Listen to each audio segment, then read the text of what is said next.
Game 2 of the Stanley Cup Final set to begin tonight here inside Rogers Place in Edmonton. Dennis Bernstein, Dave Pagnotta.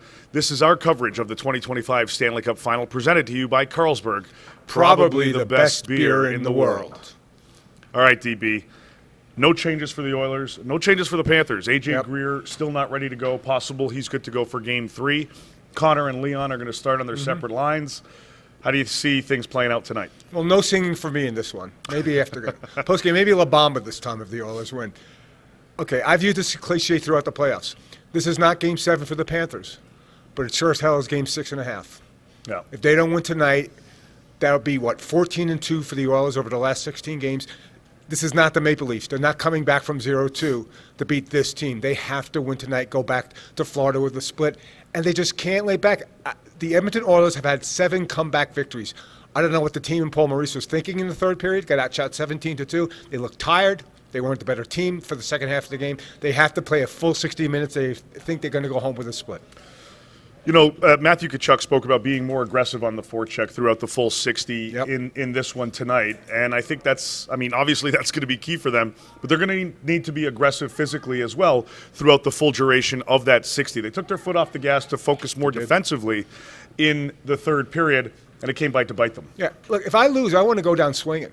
I want to have 2 guys in, pressing the issue, trying to make the Edmonton defense make mistakes, make errors. You know, as great as Evan Bouchard has played in this playoff, he does throw pieces sometimes. You know, you want to pressure a guy like Kulak or Waldman, who's played great as well. You got to be aggressive. So if you lose the game, you have to have misgivings if you're the Florida Panthers because you laid back. You let a team get back in the game. You're up 3-1 halfway through. It has to change. The paradigm has to change for the Panthers tonight. From the Oilers' perspective, just do what you've been doing the last little stretch here because it's clearly been working. You're never out of a game. You've got Connor and Leon. And look, here's the thing.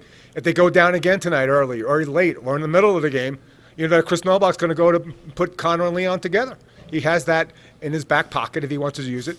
I wouldn't do it because he mentioned that Leon's much more engaged and focused when he starts at center.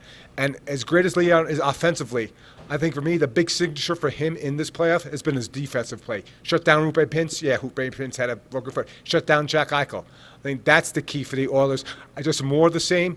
That said, Dave, it was a 4-3 overtime game. So as much as I maybe banging on the Oilers and banging on the Panthers and crediting the Oilers, it was a 1-goal overtime game. So there's maybe not much to do, but then the more aggressive and match the physicality of the Oilers, which was surprising.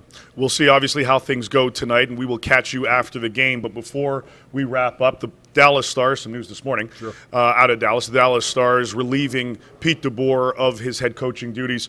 I'd reported at the start of the week that after the exit interviews took place, with internal ones within management, that's when they decided that they might need to make a change. And having taken a few days to let everything kind of settle, they ultimately decided that this was the right move to make. Well, Jim Neal's not a brash guy. He's not a reactive guy.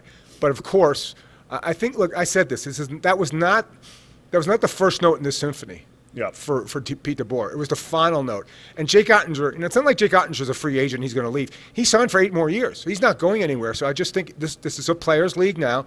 And when you lose the players and you lose the room like Pete DeBoer has, and he has a great record, 9-0 in Game 7. Hasn't been great in conference final. Got to one cup final, didn't win. You had to make a change because he just lost the room. 2 cup finals, New Jersey. 2 cup finals, yes. You should remember that one. New Jersey, LA, okay. and then with Vegas. And just to reiterate, this wasn't a decision based on pulling Jake Ottinger or strictly his comments made after the game. Right. There were other elements that took place over the course of the Western Conference Final that ultimately led the players to saying, we're not feeling it with him anymore. So they make a change. They have to make a decision. Obviously, they're starting their search for a new head coach, and we'll see where that ends up. We will catch you, as I mentioned, after the game here following the Game 2 action. Dennis Bernstein, Dave Pagnotta. Not only that, we will continue to provide additional coverage throughout the National Hockey League as we get closer to the draft and free agency. Silly season already well underway. This is our coverage of the 2025 Stanley Cup Final here on TFP, presented by Carlsberg.